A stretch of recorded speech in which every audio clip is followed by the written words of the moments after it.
Hi, everybody. I hope you're doing well. I hope you had a good spring break. So welcome back, I guess we could say, to our continuation of the class after spring break. And I want to make a short video, do a little review of rhetorical analysis. So first of all, hopefully you can see my screen share right now. It's a little cluttered, I know, but I think it's the best, hopefully, I think it's the best format for now.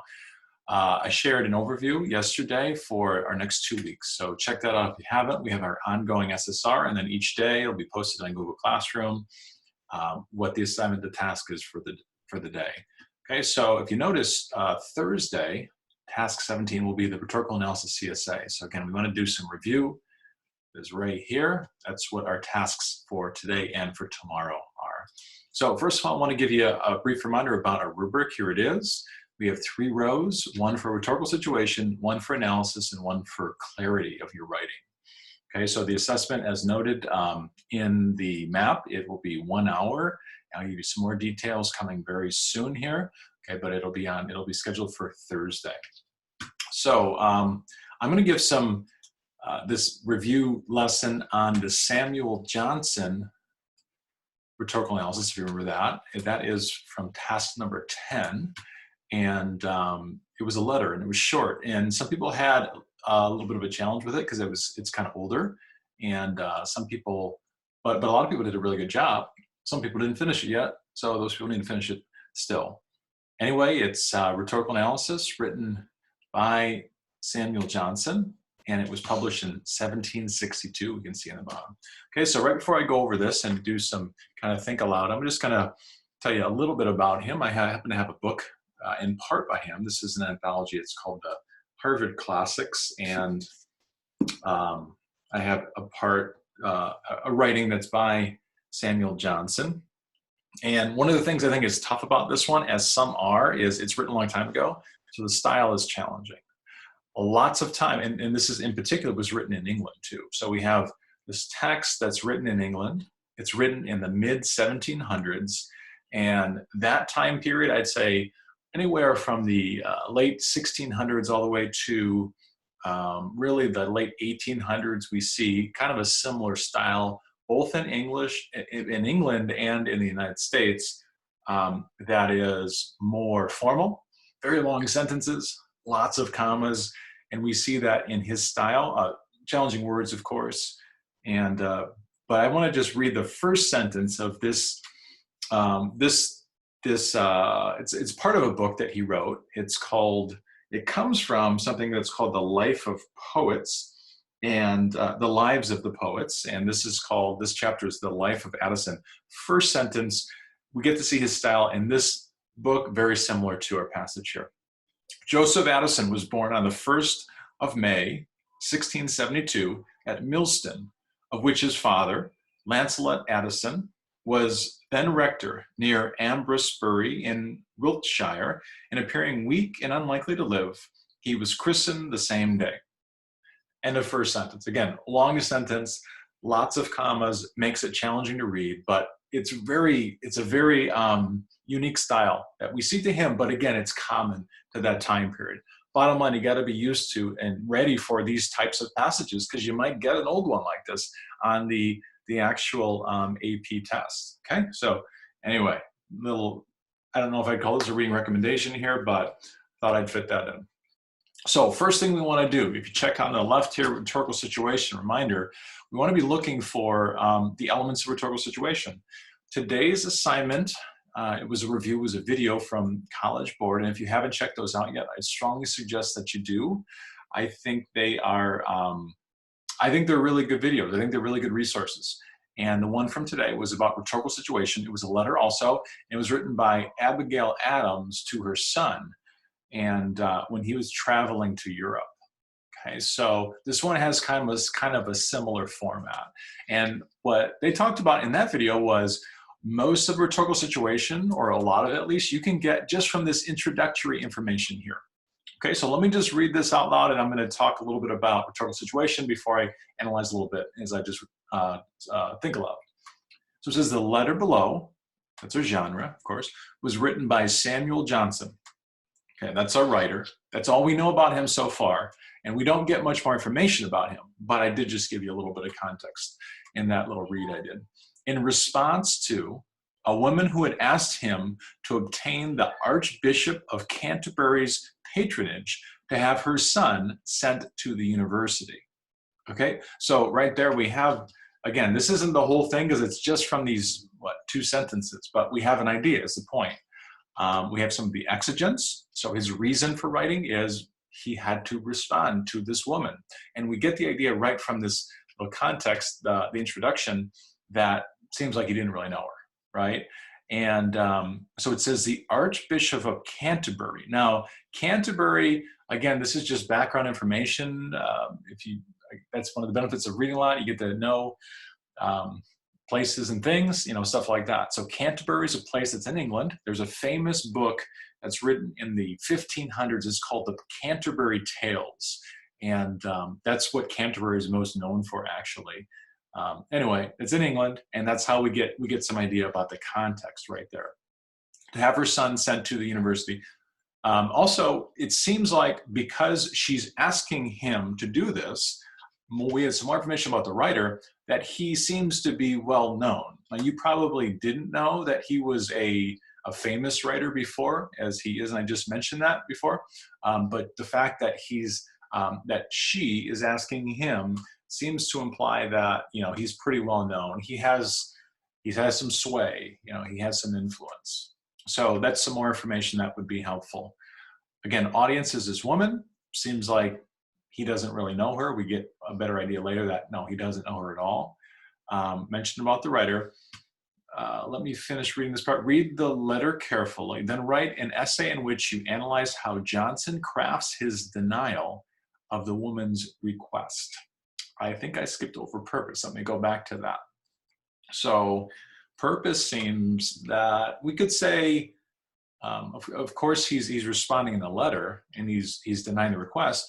But really, in this letter, I think we would say, because we want to stick with those strong verbs like persuade and argue, he's trying to persuade her to accept his denial, right? He wants her to be okay with the denial. So I'm cheating a little bit because that's shown later in the letter, but we get an idea of it just in the context, in the introduction right there. So context, again, we're thinking time and setting. We have the time. This is just the year 1762. Again, it's in England. We just know that. I mentioned because it says Canterbury, and also because it's, well, that's the main way, actually, if you didn't know who Samuel Johnson is, and most people won't, of course. 1762, that's before the Revolutionary War, we're thinking, as far as the time period goes. And then the message, well, the message is, again, in that last line, he's not going to do it. He's not going to help her out. Okay, so those things would go inside of the introduction, of course. Also in the introduction, we want to talk about your rhetorical devices that you're going to be analyzing. So you talk about 3. I'm going to talk about 1 in particular, just for the sake of time. I don't want to make these videos too long. And I'm going to talk about tone, because I think tone is one of the most important strategies in this particular argument. And lots of people in their arguments, they did talk about tone, so I really like that. So I'm going to focus on tone, but I'm going to talk about other strategies. So what I'm talking about right now are basically, this could possibly go in a single body paragraph, even though it's kind of a lot of stuff in there. Okay, so I might say something like, Samuel Johnson uses both a pleasant and critical tone throughout his letter in order to persuade the mother of, let me go back, to persuade a woman to accept his denial of her request to recommend her son to get into a particular university. Okay, something like that. That needs a little crafting as you write that out. Okay, so first body paragraph, I might say something like, one of the most important strategies that Johnson uses in his letter is tone. And importantly, tone shifts throughout this letter. The letter seems to be constructed into 2 major ways. And the first part here, in this first part, it is really more of a pleasant and polite tone. So at the beginning, he uses words like hope. He repeats, so uses repetition of the word hope at the very beginning.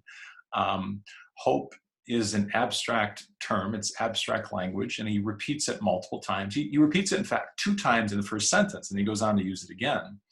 And so he starts off very pleasantly, very politely in that first sentence. I hope you will believe that my delay in answering your letter could proceed only from my willingness to destroy any hope that you had formed. So very polite from the very beginning. Now this makes sense because, again, his purpose is he wants her to accept his denial.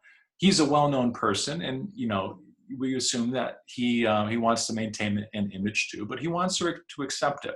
And so one of the most important things, and this is kind of a psychological thing, if you want to give somebody some criticism, or if you want to give somebody some bad news, you start off on a positive note, right, with the positive, and then you eventually get into the harsh part, the difficult part to swallow, so to speak, and then you finish on a positive note too. And that's pretty much what he does.